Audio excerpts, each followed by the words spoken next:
नमस्कार, अमर उजाला.com पर आपका स्वागत है। आपके साथ मैं हूं आदर्श झा।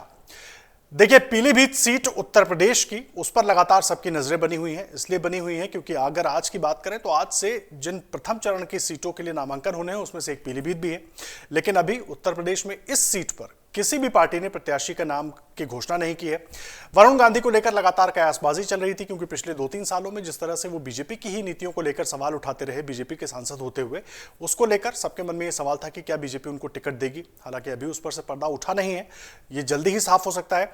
लेकिन दूसरी तरफ खबर यह कि वरुण गांधी के सहयोगी पीलीभीत पहुंचे और वहां से उन्होंने संसदीय क्षेत्र में नामांकन के लिए 4 सेट फॉर्म खरीदे। आमतौर पर नेता 2 या 3 सेट फॉर्म का इस्तेमाल करते हैं ताकि किसी तरह की कोई त्रुटि न रह जाए। लेकिन इसको कैसे देखें, ये अचानक इस तरह की खबर का आना, क्या ये कोई प्रेशर पॉलिटिक्स भी है या वरुण गांधी की बात बन गई है, उनको आश्वासन मिल चुका है इसलिए ये तैयारी उन्होंने शुरू कर दी है? क्या पूरी कहानी है और बात फंसी कहां है अगर फंसी है? इस पर चर्चा करने के लिए और उस पर थोड़ी जानकारी हमारे दर्शकों तक पहुंचाने के लिए वरिष्ठ पत्रकार समीर चौगांवकर जी हमारे साथ जुड़ गए हैं। समीर जी, बहुत स्वागत है। अचानक, अभी तो घोषणा भी नहीं हुई, अचानक खबर आती है कि वरुण गांधी के सहयोगी पीलीभीत पहुंचते हैं, वहां से 4 सेट नॉमिनेशन फॉर्म खरीदते हैं। क्या मायने क्या निकाले इसके, क्या समझें इससे? देखिए, वरुण गांधी भारतीय जनता पार्टी के वरिष्ठ नेता है, लंबे समय से सांसद रहे, पार्टी में सक्रिय रहे। लेकिन पिछले कुछ समय से भारतीय जनता पार्टी में उनके शीर्ष नेतृत्व से उनकी बहुत सहजता नहीं रही है। और देखिए कि लगभग पिछले 1.5 साल से संवाद की स्थिति भी नहीं रही पार्टी के अंदर। उनकी पार्लियामेंट के अंदर वो जाते हैं पार्टी के सांसद के रूप में, लेकिन कई जगह वो पार्टी के लिए एक असहज उत्पन्न कर देते हैं। ट्विटर पे कुछ इस तरह की बात, किसानों को लेके बात कर देते हैं, किसी दूसरे मुद्दे पर बात करते हैं, योगी सरकार को किसी लॉ एंड ऑर्डर को लेके वो उठा देते हैं। तो मुझे ऐसा लग रहा है कि पार्टी के साथ उनका सामंजस्य नहीं बैठ पा रहा था और अभी तक पार्टी ने डिक्लेयर भी नहीं किया कि वरुण गांधी और मेनका गांधी को पार्टी टिकट देगी तो किस सीट से देगी या टिकट काटने वाली है। मुझे लग रहा है वरुण गांधी यह सुनिश्चित करना चाहते होंगे कि अगर ऐसी स्थिति होती है कि पार्टी उनको टिकट नहीं देती है तो वो पीलीभीत से निर्दलीय चुनाव लड़ेंगे। लेकिन वो इस बात को भी जानते हैं कि निर्दलीय उनके लिए बहुत आसान नहीं होगा। तो खबर यह भी आ रही है कि उनके अखिलेश यादव से पर्दे के पीछे बात हो चुकी है। अखिलेश यादव उन्हें समर्थन देंगे, वहां कैंडिडेट नहीं उतारेंगे। कांग्रेस भी उनको समर्थन दे देगी, इस बात की भी चर्चा आ रही है। भारतीय जनता पार्टी के अंदर इस बात की भी चर्चा हो रही है कि शायद वरुण गांधी को रायबरेली से पार्टी उतार सकती है कि अगर गांधी परिवार से कोई वाहन नहीं उतरा तो वरुण गांधी को रायबरेली भेजा जा सकता है चुनाव लड़ने के लिए। देखिए, मुझे लगता है कि वरुण गांधी ने अपना मन बना लिया होगा कि उन्हें चुनाव कहां से लड़ना है। वह अब भारतीय जनता पार्टी के निर्णय के हिसाब से नहीं चलेंगे। मुझे लगता है उनका मन बन गया होगा कि उन्हें पीलीभीत से लड़ना है, क्योंकि पीलीभीत ने बहुत काम किया है। कोरोना के समय अगर आप देखेंगे तो वरुण गांधी ने जिस तरीके से वहां मेडिकल फैसिलिटीज दी है, वैक्सीन को लेकर वहां पर जिस हिसाब से काम किया है, मुझे लगता है कि वरुण गांधी ने को इस बात का श्रेय दिया जाना चाहिए कि उन्होंने अपनी सांसद निधि का बेहतर इस्तेमाल करने के साथ साथ अपने निजी पैसों का भी पीलीभीत के युवाओं के बीच में और हेल्थ एजुकेशन के लिए खर्च किया है। तो मुझे लग रहा है कि वरुण गांधी पहले से मन बना चुके होंगे पीलीभीत का और इसलिए उन्होंने फॉर्म ले लिया है।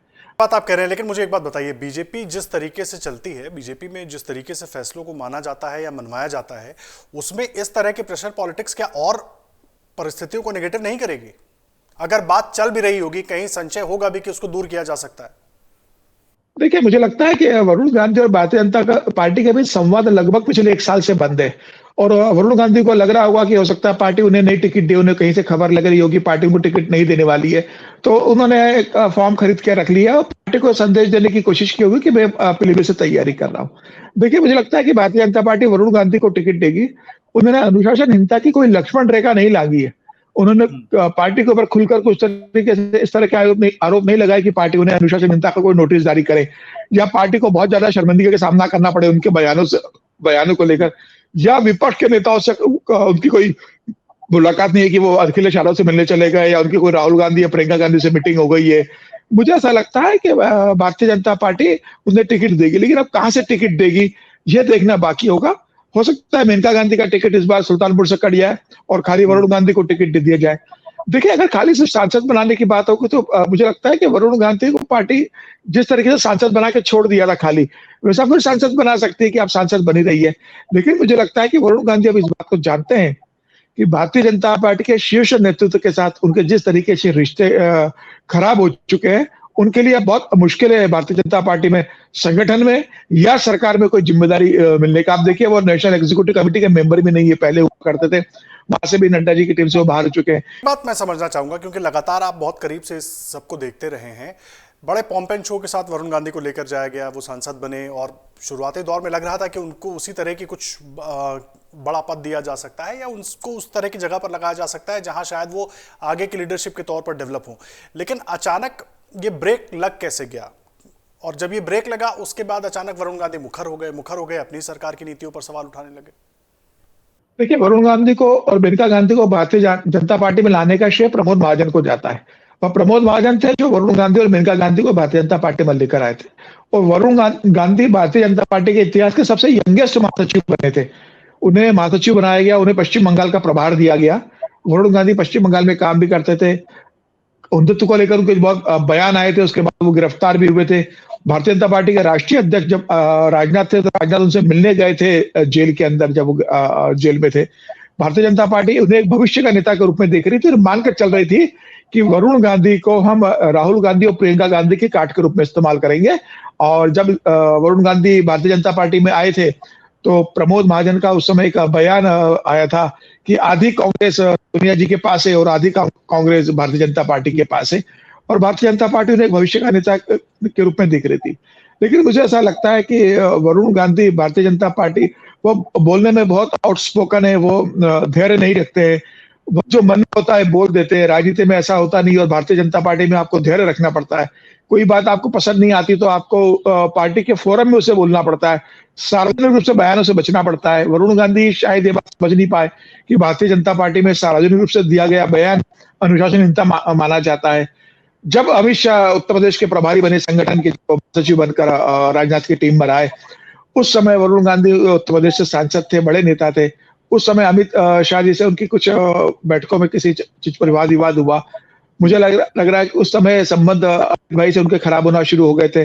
फिर 2014 में मोदी जी प्रधानमंत्री बने तो अमित भाई राष्ट्रीय अध्यक्ष बने, तो उसके बाद उनके संबंधों में और दूरी आती चली गई।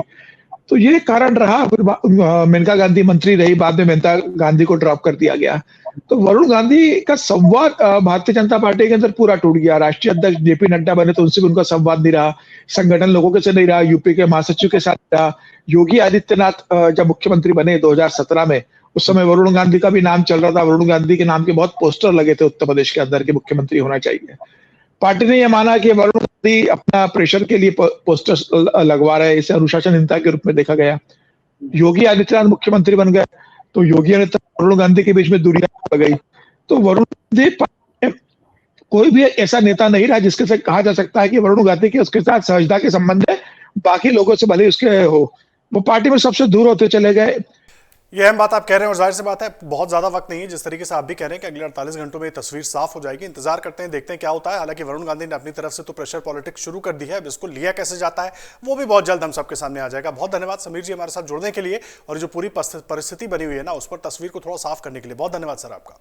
अगर आप ये वीडियो YouTube पर देख रहे हैं तो हमारे चैनल को सब्सक्राइब करें और बेल आइकन को दबाना ना भूलें। अगर आप Facebook पर ये वीडियो देख रहे हैं तो हमारे पेज को लाइक करें।